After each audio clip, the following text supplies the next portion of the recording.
അർച്ചന ചേച്ചി LLB സീരിയലിൻ്റെ latest episode റിവ്യൂയിലേക്ക് എല്ലാവർക്കും സ്വാഗതം. അതേപോലെ തന്നെ ചന്ദ്രയും വിജയശങ്കറും ഇങ്ങനെ പറയുന്നുണ്ട്, കാര്യങ്ങളെല്ലാം ഇങ്ങനെയായി, ഒരുപാട് ആൾക്കാരെല്ലാം വരും, നീ ശ്രദ്ധിച്ച് വേണം കാര്യങ്ങളൊക്കെ ചെയ്യാൻ, ഏതായാലും നമ്മൾ വിളിക്കേണ്ട, ചിന്നു ഇപ്പോൾ എന്തായാലും വരും എന്ന് പറയണം കേട്ടോ. അതിനുശേഷം ചിന്നു ഇങ്ങനെ ചായയായിട്ട് വരികയാണ്. വിജയശങ്കറിനും അതേപോലെ ചന്ദ്രയ്ക്കും കൊടുത്തതിന് ശേഷം മുകളിൽ റൂമിലേക്ക് ചിന്നു ചായയും കൊണ്ട് പോകണം കേട്ടോ. ചിന്നു പോയതും തന്നെ അമ്മേ എന്ന് വിളിക്കണം കേട്ടോ. അതിൻ്റെ സൗണ്ട് കേട്ടതും തന്നെ ചന്ദ്രയ്ക്കും വിജയശങ്കറിന് ആകെ ഭയങ്കര സന്തോഷമാണ് കേട്ടോ. പെട്ടെന്ന് തന്നെ അവർ ഓടിപ്പോകും. അതേസമയം അർച്ചന ബാത്റൂമിൽ നിന്ന് വരും. എന്താ മോളെ എന്താണ് എന്ന് ചോദിക്കും. ഒരു പല്ലിയാണ്, അതിനെ കണ്ടിട്ടാണ് എന്ന് പറയും. അല്ലെങ്കിൽ ഇവൾക്ക് പല്ലിയെ കണ്ടു കഴിഞ്ഞാൽ ഭയങ്കര പേടിയാണ് പറയും. അർച്ചനയും ചിന്നും കൂടി സംസാരിക്കേണ്ട, അത് കണ്ടുകൊണ്ടായിരിക്കും വിജയശങ്കറും ചന്ദ്രയും അങ്ങോട്ട് പോകുക. ആകെ എന്തിനാ പറയണ, ഒന്നിനും പറ്റാത്തവരെ പോലെ ആകും കേട്ടോ. ഇവൾക്ക് മരണമില്ലേ എന്ന് വിചാരിക്കും. അതിനുശേഷം പുറത്തൊരാൾ വരികയാണ് കേട്ടോ. പുറത്തൊരാൾ വന്നിട്ട് അർച്ചനയെ കാണണം പറയുകയാണ്. ആ മെഡിക്കൽ സ്റ്റോറിൽ നിന്നും മരുന്ന് കൊണ്ടുവന്നതാണ്. അതേസമയം അർച്ചന പെട്ടെന്ന് തന്നെ വരികയാണ് കേട്ടോ. ഇത് എക്സ്പീരിയൻസ് കഴിഞ്ഞതാണ്, ഞാൻ കേസ് കൊടുക്കേണ്ടതാണ്, പക്ഷേ കേസ് കൊടുക്കുന്നില്ല, ഇത് മാറ്റി കൊണ്ടുപോകാൻ പറയും. ആ ശരി മാഡം എന്ന് പറയും കേട്ടോ. അത് ഇവർ ചന്ദ്രയും വിജയശങ്കറും കേട്ടിപ്പോൾ എന്നിട്ട് അതിന് ശേഷം അർച്ചന അകത്തേക്ക് പോവുകയാണ് കേട്ടോ. അപ്പോൾ ചന്ദ്ര പറയും, ഇവളെന്താ ചിരഞ്ജീവിയാണോ, ഇവൾക്ക് മരണമില്ലേ എന്നിങ്ങനെ പറയും കേട്ടോ. അതേ സമയത്ത് വിജയശങ്കറിൻ്റെ ഓഫീസിൽ ശ്രുതി വക്കീൽ വിളിച്ചിട്ട് പറയുകയാണ്, സാർക്ക് കെ കമ്പനിയിൽ നിന്നും സാറെ ഒഴിവാക്കി, അതിന് പകരം ഇപ്പോൾ അവിടെ അർച്ചനയാണ് എന്ന് പറയണം കേട്ടോ. നീ എന്താ ഈ പറയുന്നത് എന്ന് പറയണം. ഞാൻ നിന്നെ ജോലിയിൽ നിന്ന് തന്നെ പിരിച്ചുവിടും സാറേ, ഞാൻ അറിഞ്ഞ കാര്യം പറഞ്ഞു, അത്രയേ ഉള്ളൂ എന്ന് പറയണം കേട്ടോ. ഇത് കേൾക്കുമ്പോൾ തന്നെ വിജയശങ്കറിന് കലി വരികയാണ്. എന്താ വിജയേട്ടാ പറ്റിയത് എന്ന് ചന്ദ്ര ചോദിക്കാൻ കേട്ടോ. അതെ, ആ കെ ഗ്രൂപ്പിൽ നിന്ന് എന്നെ ഒഴിവാക്കി എന്ന് പറയണം, അതിന് പകരം അർച്ചനയാണ് അവിടെ എന്ന് പറയാൻ കേട്ടോ.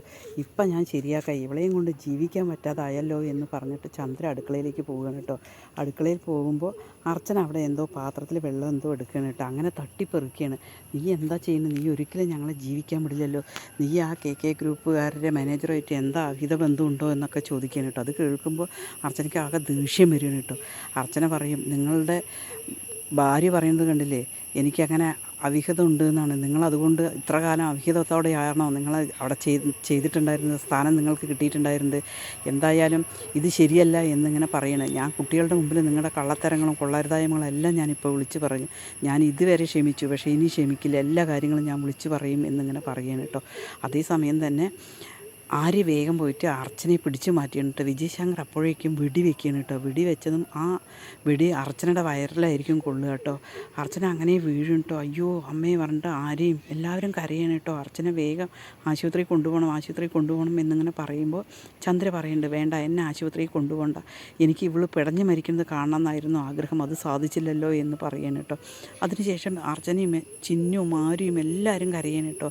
ആര്യ ഇങ്ങനെ വിജയശങ്കറോട് ചോദിക്കേണ്ട, അച്ഛാ അമ്മയെ ഒന്നുമില്ലേ എന്നിങ്ങനെ ചോദിക്കാൻ കേട്ടോ. വിജയശങ്കറിന് എന്ത് ചെയ്യണമെന്നറിയാതെ വിജയശങ്കർ ആകെ പകച്ചു പോവുകയാണ് കേട്ടോ. പിന്നെ നമ്മുടെ ചന്ദ്ര മരിച്ചിട്ട് എല്ലാവരും കരയുകയാണ് കേട്ടോ. ഭയങ്കരമായ കരയാണ്. അതേസമയം അച്ചുവിനെ പോലീസ് സ്റ്റേഷനിലേക്ക് വിളിക്കുകയാണ് വിജയശങ്കർ. ഞാൻ ഒരാളെ കൊന്നു എന്നിങ്ങനെ പറയുമ്പോൾ അച്ചു ചോദിക്കും, അയ്യോ ചേച്ചിയാണോ ചോദിക്കുക. ചേച്ചിയല്ല, ഞാൻ ഒരാളെ കൊന്നിട്ടുണ്ട്, ചന്ദ്രയാണ്, എന്നെ വന്ന് അറസ്റ്റ് ചെയ്ത് കൊണ്ടുപോകണം എന്നിങ്ങനെ പറയണം കേട്ടോ.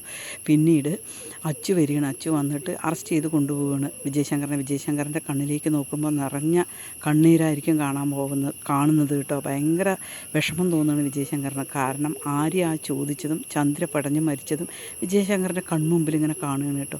അതേസമയം വിജയശങ്കർ ഒന്നും പറയാതെ തന്നെ അച്ചുവിൻ്റെ കൂടെ പോലീസുകാർ വന്നിട്ട് കൊണ്ടുപോവുകയാണ് കേട്ടോ. അതേസമയം അർച്ചന അമ്പാട്ടി വീട്ടിലേക്ക് വരികയാണ് കേട്ടോ. ചിന്നുനെയും കൊണ്ട് അമ്പാട്ടി വീട്ടിലേക്ക് വരികയാണ്. എന്നിട്ട് അവരോട് പറയുകയാണ്.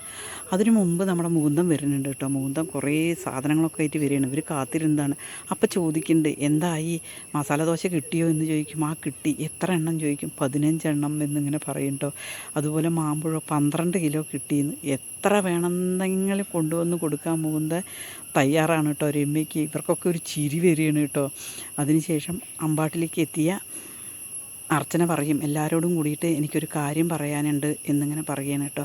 ഒരു വിളക്ക് കൊളുത്തി വയ്ക്കുക, നിങ്ങൾക്കൊരു കാര്യം തരും, അത് നിങ്ങൾ വാങ്ങണം പറയും. എന്താണെന്ന് അറിയാതെ അവർ നിൽക്കുകയാണ് കേട്ടോ. അതേസമയം സ്വത്ത് ഭാഗം വെച്ച പേപ്പറാണ്, അത് അവരുടെ കയ്യിൽ കൊടുത്തിട്ട് പറയുകയാണ്, ഞാനിനി ഇവിടെ നിൽക്കുന്നില്ല, ഞാൻ നിങ്ങളെയൊക്കെ ഇപ്പോഴും എനിക്ക് ചെറുതായിട്ടാണ് മനസ്സ് തോന്നിയിരുന്നത്, അത് കാരണമാണ് ഞാൻ ഇത്ര കാലം നിന്നിരുന്നത്, നിങ്ങളൊക്കെ ഈ സ്വത്ത് ചോദിച്ചിരുന്നല്ലോ, അപ്പം ഞാൻ അതുകൊണ്ടാണ് തരാതിരുന്നത്. ഇപ്പം ഇത് നിങ്ങൾ വാങ്ങിക്കണം എന്ന് പറയണം. ഞാനും എൻ്റെ മക്കളും കൂടി വേറെ അമ്പലത്തിൻ്റെ അവിടെ ഒരു വീട് വാടകയ്ക്ക് നോക്കിയിട്ടുണ്ട്. അവിടേക്ക് ഞങ്ങൾ പോവുകയാണ് എന്ന് പറയണം. അവരെല്ലാവരും പറയും പോവരുത് ചേച്ചി പോവരുത്. അച്ചും പറയും ചേച്ചി പോവരുത്, ചേച്ചി ഇല്ലാതെ ഞങ്ങൾക്ക് പറ്റില്ല എന്ന് പറയും.